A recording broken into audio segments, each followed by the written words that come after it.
The dangerous price of being a good person Orwell knew.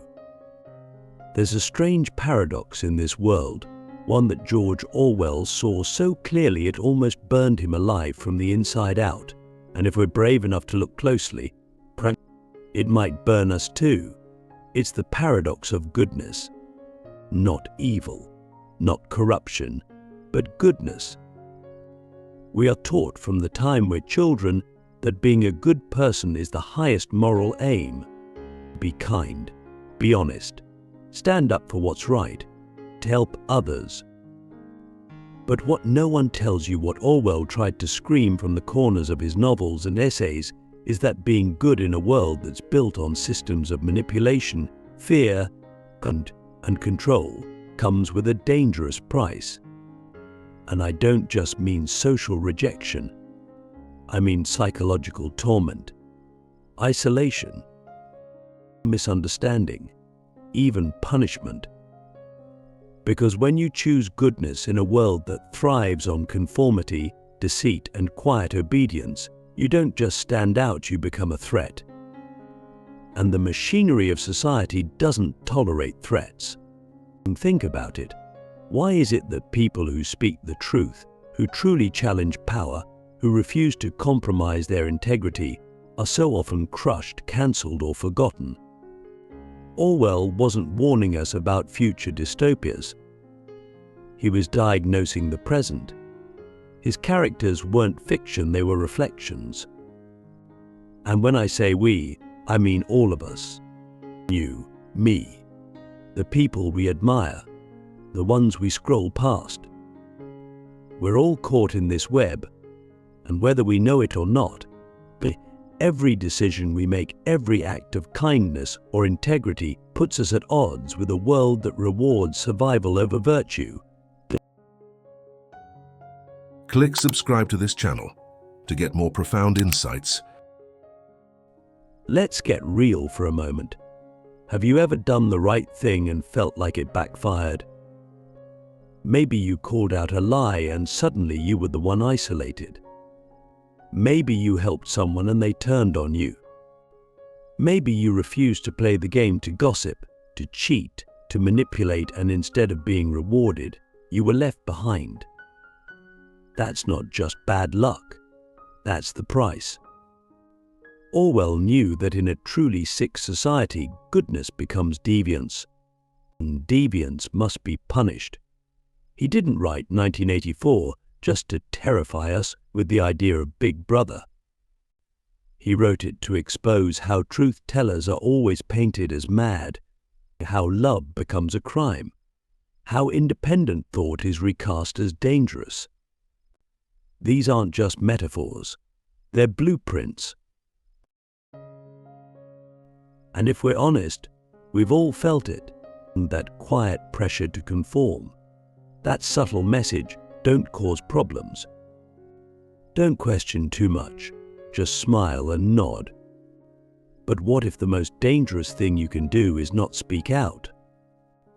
What if your silence is the real threat, not to others, but to yourself? What if the cost of fitting in is your soul? You see, goodness isn't safe. It's revolutionary. It's disruptive. It reveals. And that's why people fear it. Because when someone truly good walks into the room, they force everyone else to confront who they're pretending to be. That's uncomfortable. That's why we mock the idealists. That's why we call the honest ones naive.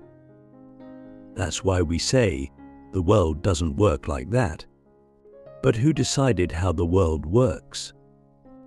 And why do we protect it so fiercely? I'm going to ask you a question that might haunt you for the rest of your life. Have you ever betrayed your own goodness just to avoid discomfort? Think about that. Let it sink in.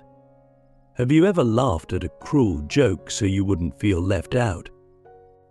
Have you ever stayed silent when someone was being mistreated because it was easier? Have you ever looked away from injustice and told yourself, it's not my place? If you have, if we all have, it doesn't mean we're evil. It means we're afraid, and fear is the currency of control. Orwell didn't just talk about totalitarian regimes. He talked about the inner collapse of the human spirit under pressure. He warned us not about what they would do to our bodies, but what they would do to our minds. How they would make us love our servitude, or how they would make us believe the lie.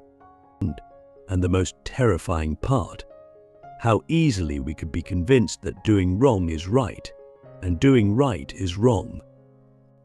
That's the dangerous price of being a good person. You become a mirror people don't want to look into.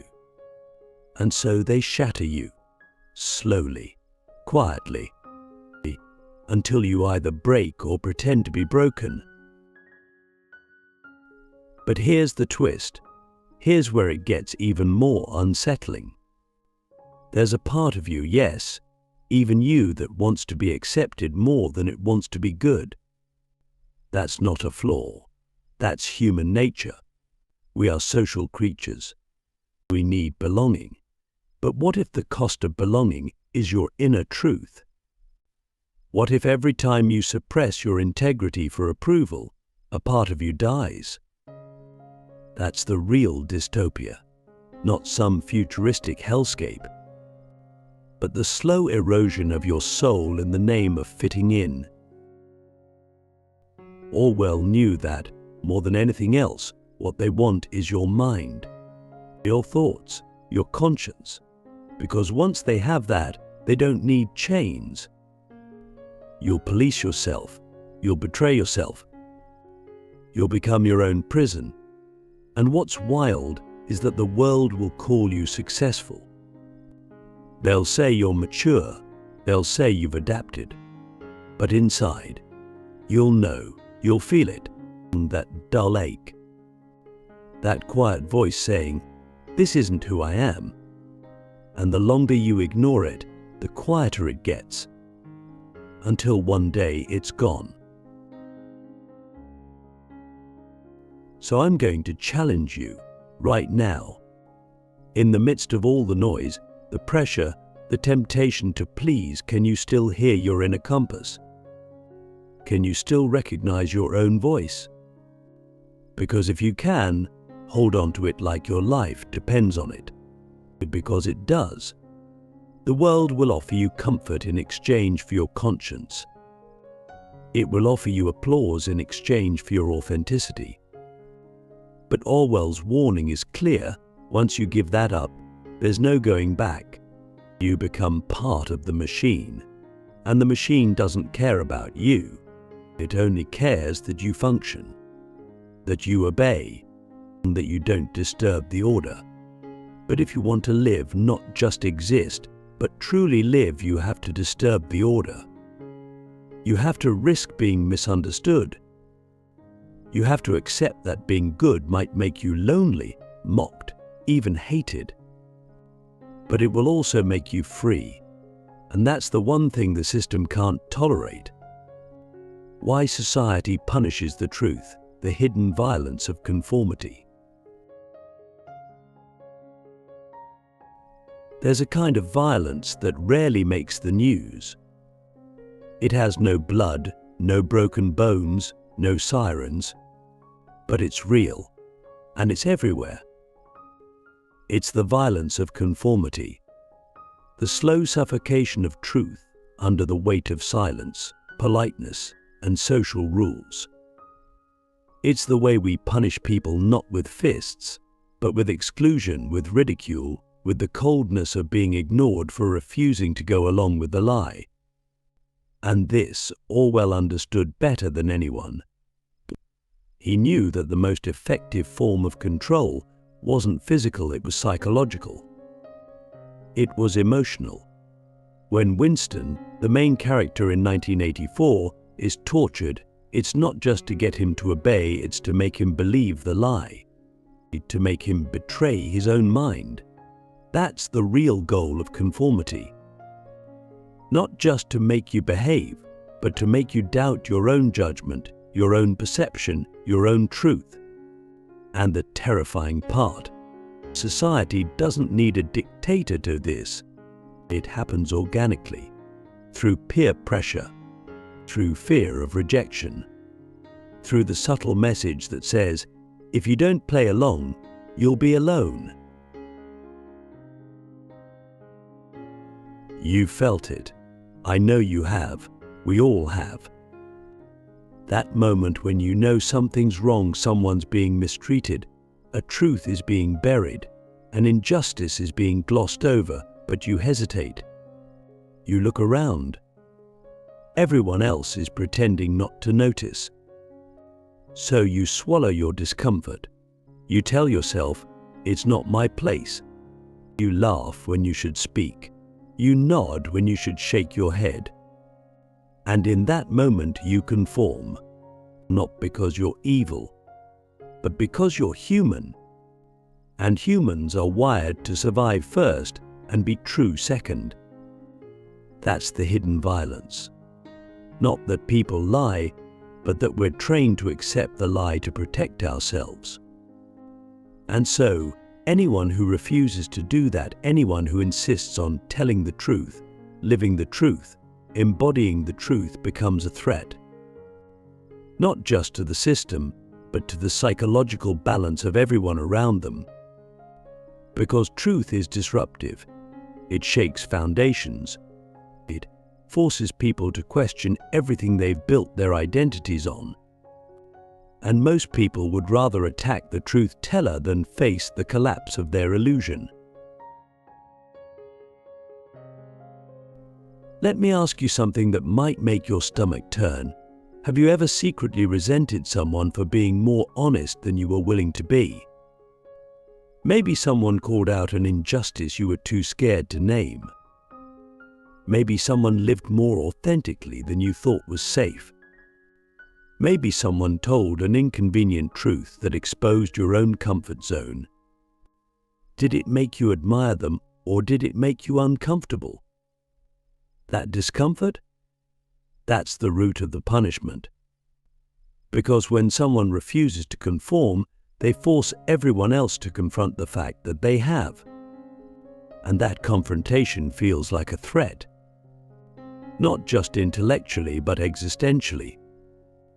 It threatens the fragile story we tell ourselves to sleep at night. That we're good people, that we're doing our best, and that we're not part of the problem. And so we lash out, not with fists, but with silence, with gossip, with subtle sabotage, with eye rolls and whispers and cold shoulders. That's how society punishes the truth, not overtly, but insidiously. Orwell's genius was seeing how this dynamic plays out, not just in totalitarian states, but in everyday life, in offices, in schools, in families. He understood that the deepest form of control is self-inflicted. When you start censoring your own thoughts, when you start editing your own feelings, when you start telling yourself it's not worth it, that's when the system wins. Not because it forced you, but because it trained you to force yourself. That's the hidden violence. And it's everywhere. In the way we teach kids to sit still and not ask too many questions. In the way we tell employees to be team players even when something unethical is happening. In the way we tell ourselves that honesty is admirable, but only when it's convenient. But true integrity is never convenient. But it's risky, it's costly, it often leads to rejection. And that's why so many people avoid it. Not because they don't care about the truth, but because they fear the consequences of living it. And yet, the paradox is this: while society punishes the truth, it also needs it. Desperately. Truth is the oxygen of civilization. Without it, systems rot. Relationships crumble. Minds decay. So even as we punish the truth teller, we also depend on them.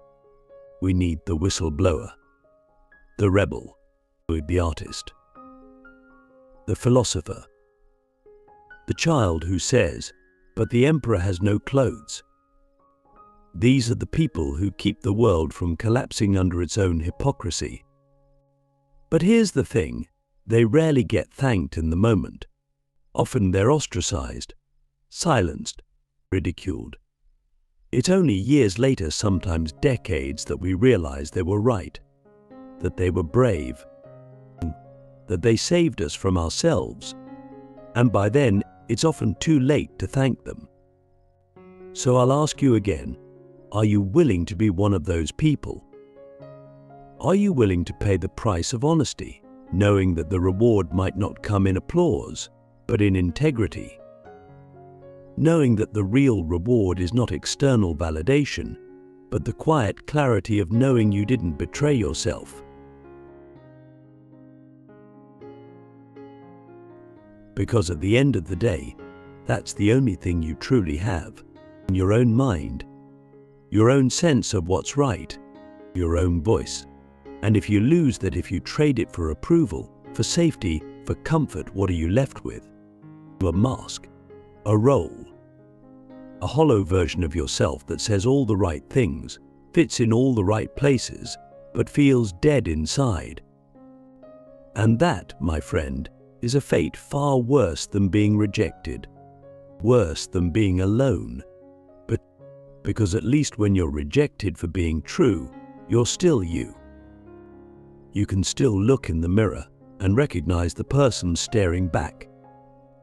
But when you conform so deeply that you lose sight of who you are, you don't just lose the world. You lose yourself, and no one, not even the most powerful system, can give that back to you. The lonely road of integrity, why goodness feels like isolation. The moment you decide to live in truth, to actually walk the path of integrity, to not just talk about it, you begin to feel a strange and sometimes unbearable distance grow between you and the rest of the world. This is the part no one warns you about. Not your teachers, not your favorite books, not even most philosophers. They talk about virtue, they glorify it.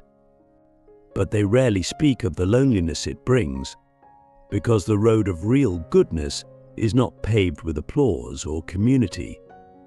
It's paved with silence, with doubt, with long nights wondering if you've ruined everything by telling the truth when it would have been so much easier to lie.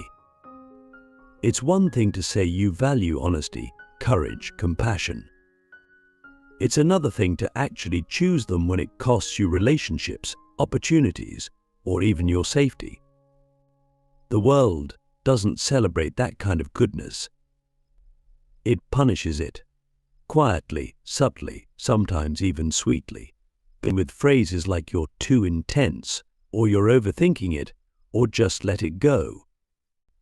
But what they really mean is, "Stop reminding me of what I've given up." Have you ever been in a room full of people and still felt completely alone, not because you were different on the outside, but because you refused to betray something on the inside? That's the loneliness of integrity. It's like standing still in a river while everything else rushes past you. Everyone else is chasing convenience, popularity, speed, but you're rooted, unmoving, and in that stillness you start to see things others don't.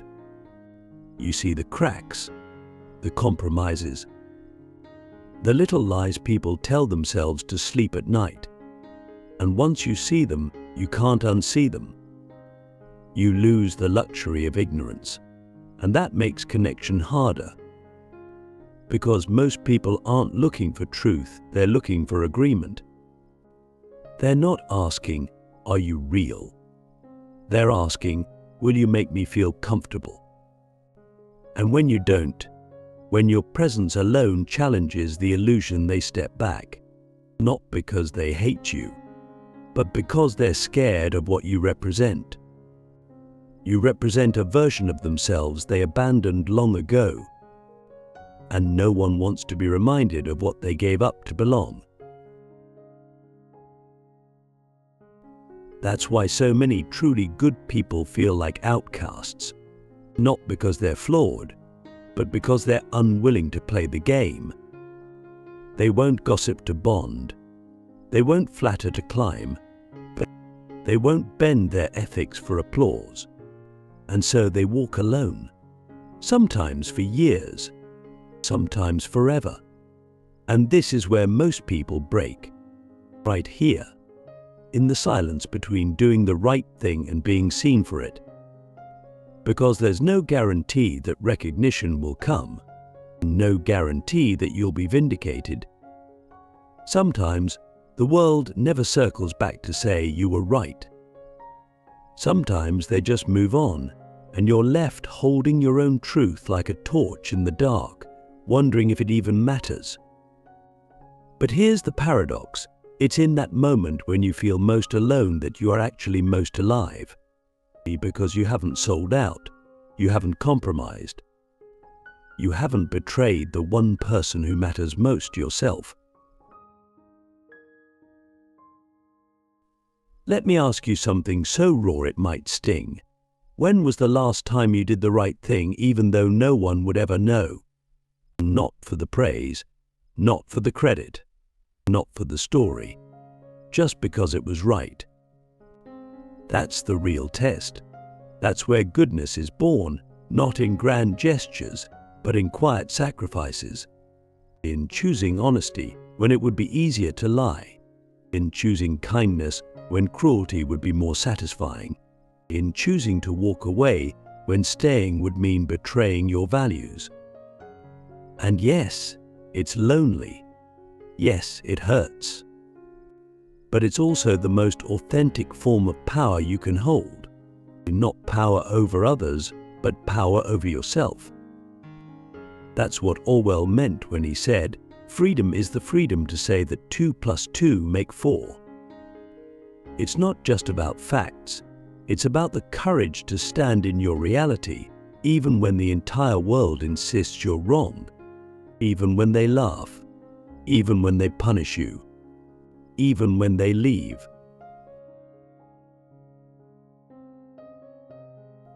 Because here's the secret they don't tell you. The loneliness doesn't last forever. Not if you keep going. Not if you stay true.